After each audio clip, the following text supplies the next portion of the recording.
Саламатсыздарбы? Жогорку Кеңештин пленардык жыйынында бүгүн бардыгы болуп 20 маселе мыйзам долбоорлору каралмакчы.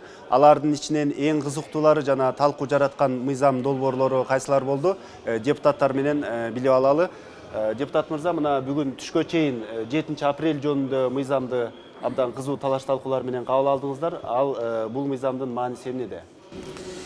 Бұл мыйзамдын мааниси ары тарыхый, ары саясий десек болот. Анткени тарых буну такташыбыз керек. Биз эртеби кечпи тарыхый акыйкаттыкка чекит коюбуз керек. Бүгүнкү күнгө чейин 7 апрель жөнүндө талаш пикирлер болуп келген. Анын уландысын бүгүн парламентте да өзүңүздөр күбө болдуңуздар.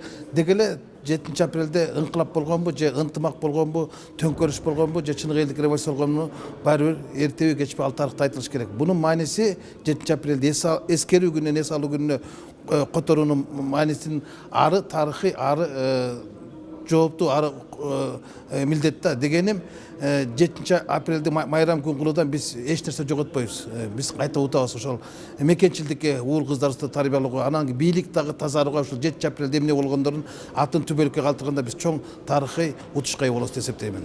Ал эми мына 7 апрелди ушул 6 жылдан кийин эс алуу күнү деп жарыялоо, анан белгилөө мындай кызыл дата катары белгилөөнүн мааниси эмнеде? Эмне үчүн 6 жылдан кийин буга чейин белгиленген эмес? Ар бир тарыхый окуяга şu mezgil bağa veretti. Buna 6 yıl öttü. Hazır oponentler dağı, başkalar dağı hiç kim ayta almayız. Biz jaman yaşap atabız. Kırgızstan jaman jolga düşüp kaldı. Biz Kuday Birleşim'den 6 yıldan beri başka taptakır başka memlekette yaşap atabız. Hazır hem tuğra jolga düşkanımızdı. Buna tarih özü belgilep durat. Şonta men oylem bunu şaşpastanın 6 yıldan keyin kabul alganımız en tuğra oldu. Men oylem bu 7 aprel Kırgızstan'ın tarihinde tüylükке майрам болып қалыш керек. Апрель революциясынын күнүн белгилөө айрым жанагы процедуралык маселелерде дагы талаш талкуулар чыкты. Эмне үчүн мынчалык шашылыш кабыл алынды? Айрым бир процедуралык мыйзам бузуулар менен өттү, бул мыйзам өтүп атат деген дагы сын пикирлер айтылып кетти. Буга эмне дерлеңиз? Андай пикирлерге мен макул эмесмин. Эң негизинен бардык эле процедура басып өттү. Аталган мыйзамдар комитеттерде кече 3 окууда каралды. Фракциялар 6 фракциянын лидеринин жыйынтыктары мындайча айтканда Жогорку Кеңеш жоопкерчиликти толугу менен мойнуна алды. Аталган мыйзамдын саясий гана мааниси чоң да, бунун тарыхый да мааниси чоң.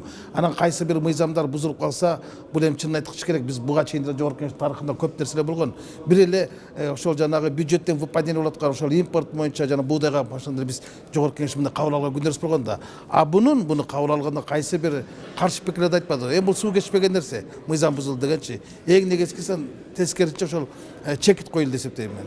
Кыргызстанда ушуну менен багыл жумуш эмес күндөрү же кызыл даталар көбөйүп кеткен жокпу деген суроолор парламенттин ичинде дагы, ошондой эле коомчулукта дагы берилиши ыктымал. Буга сиз эмне дерлеңиз?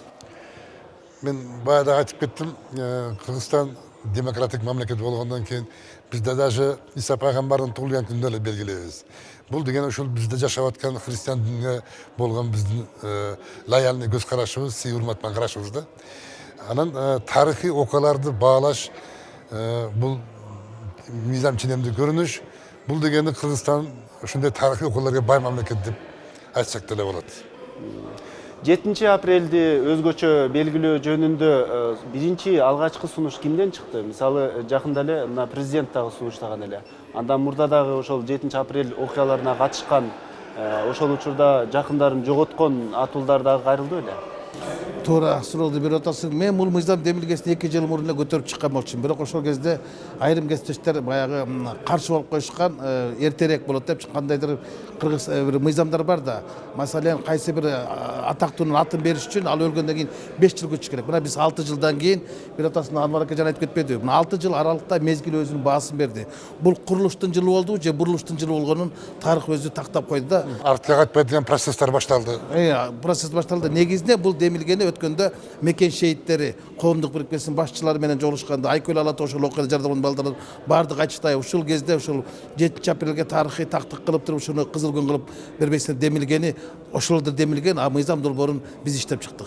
Мына Кыргызстанда 2 жолу революция жолу менен элдик толкундоо жолу менен бийлик алмашкан. 24 март, 7 апрель. Эмне үчүн 24 мартты дагы ушул кызыл дата катары белгилебейбиз? 24 март мурда эсиңерде болса керек, ошол майрам катары белгиленчи. Анан мына 10 жылдан кийин ошол революциянын баалуулуктарын биз жоготуп алганыбыз үчүн, кадр тандаганда адашып, Бакиевдин режимине алып келгенибиз үчүн сүнүш болуп, аны жокко чыгарганбыз. Мен ойлойм, азыр Кыргызстан тарыхында бир эле революция майрамы 7-апрель калыш керек мындан кийин. Ошол революция майрамы деген сөздүн өзүндө дагы бир кичине талаш талкуу жаткандай. Себеби дегенде көптөр бул майрам эмес, бул эскерүү, бул ошол күнү каза болгон адамдарды эскерүү күнү, аза күтүү күнү деп да айтып атышат. Туура, эң туура кантип айтыш керек?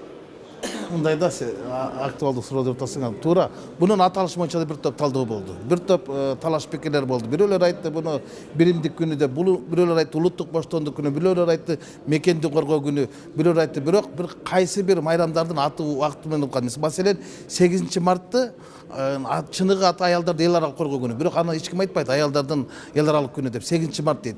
Жеңиш күнү 9 май дейт. Октябрь революциясынын күнү 7 ноябрь дейт да. Баягы 7 апрель деген сөз калып калат. Ошондуктан 7 апрель элдик революциясы күнү деген туура болот. Анткени эми мына ушу баягы 7 апрель боюнча талаш пикирлер көп болгондон кийин биз ушул чечимге келдик. Бирок бирин кийинчерээк убакыт өткөндөн кийин мекенди коргоо күнү кылып алмаштырып койсок деле болот. Анткени баягы мекен үчүн шейит кетишти да көпчүлүк. Ушул мыйзам долбоорун кароо учурунда бүгүн эртең менен бир кандайдыр бир абдан кызуу талаш талкуу да болуп кетти да. Депутаттардын баардыгы бир саясий мазмундагы өзүнүн кайрылууларын айтып алды. Көптөгөн адамдар буга каршы чыгышы мүмкүн, жок көп ушул адамдар кайра белгилөөнү колдойт дегендей бир пикирлер айтылып кетти. Мындай бир эмоционалдуу талаш талкуунун себеби эмнеде? Эми коомдо ар дайым баягы оппозиция деген түшүнүк бар да. Ошо бийлик эмне кылса дагы ошого каршы сүйлөгөндөр табылып турат. Бул да мыйзам ченемдүү көрүнүш. Мен ойлойм, бул деген мына 7 апрелде биз кабыл алганыбыз ошол 6 жыл мурда түшкөн жолубуз туура экендигини бүгүн мойнубузга алдык. Саясат туура кетип атканын мойнубузга алдык. Бул негизинен чоң саясий чечим. Ошол саясаттын тууралыгын белгилеген чечим. Анан аза дегенге деле кошуп кетейин. Мусулманчылыкта аза 1 жыл түтүлөт. 1 жылга чейин аза болот, анан калган төөлүккө эскерүү болот. Эскерүү деле бул өзүнчө майрам катары шаандуу өтүш керек.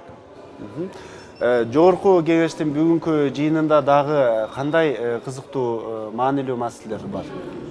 Менин жеке пикиримде жогорку кеңештеги бүгүн кызуу талкууду жарата турган бул баягы балыкчы тамчы корумду жол боюнча маселе. Эгер күн тартибинен алынып калып атыр болсо, ошол маселе эң актуалдуу жана бүгүнкү талабына жооп бере турган маселе болот да. Бул ошол депутаттык комиссия бул иликтеп өзүнүн жыйынтыктарын өткөндө айтып, ошол өкмөттүк айрым өкүлдөргө, айрым министрликтерге катуу сын айтты эле. Бул жерде эми ушул мыйзам эгер чын эле бүгүн каралып калса, эмне болушу ыктымал? Жыйынтыгында эмне болот? Кылмыш иши козголобу же иликтөө дагы уланыш ыктымалбы? Себеби дегенде ошол жанагы жол салуудагы мыйзам бузуулар жөнүндө сөз болот атпайбы? Туура. Бирок мындай да, парламент ал жинай иш козгобойт. Биздин андай полномочиябыз жок. Биз сунуш кылабыз. Органдарга сөзсүз, мен ойлойм бүгүнкү кароонун жыйынтыгы менен прокуратура башка органдарына сунуш кылабыз. Ушулар иликтенип, буга юридикалык баа берилсин, керек болсо иш козголсун деп биз сунуш кылабыз. Туура. Чынында ошол маселеде чыныгы тендер болгонбу же тең бер саясат болгонбу, жол салуу болгонбу же казынага кол салуу болгонбу, бүгүн көп нерселер ачыкталышы мүмкүн. Эгер комиссиянын биз маалымат болуп, комиссия маалыматынан көп нерселер чыгат болуш керек, бирок коомдо деле бул боюнча башка сайттарда деле интернет булактарында карасак, чынында ар деле чоң чатак, жанагы көк атайдын ашы болот, чоң чатактын башы болот дегендей, чоң чатак ушул маселеде жаткандай да. Маегиңиздерге чоң рахмат. Жогорку кеңештин пленардык жыйынынан түз ободо көрсөтүүнү Пирамида телеканалынан бүгүн түштөн кийин дагы улантмакчыбыз. Саламатта калыңыздар.